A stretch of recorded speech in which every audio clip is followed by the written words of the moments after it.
कैसे बिगड़ गेल काज लागने मिललो हे में अंदाज कोई ने जबरदस्ती हम चीखे लगनी मुँह छोड़े खुशा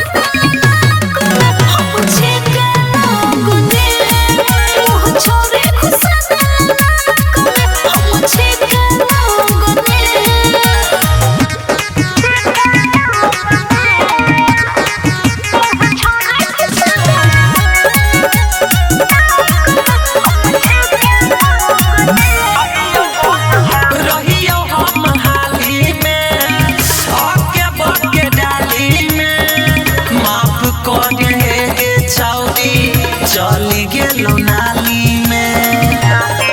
हमन कर दियो गावे छोरा छोट रहे छत कर देला छोरा अचके में गेलई तो चिकरनी खेबे खेलगनी मुँह छोड़े खुशा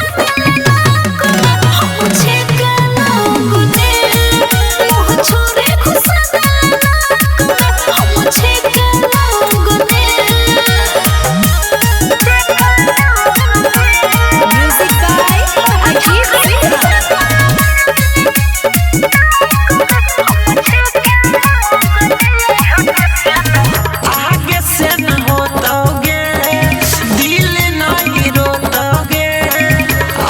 छौड़ी डाले से पहले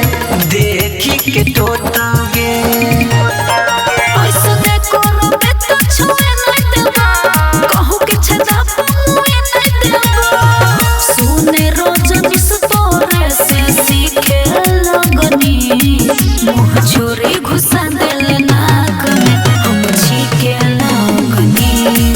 मुँह छोरी घुसा देले नाक में हम छीके लगनी बुझले।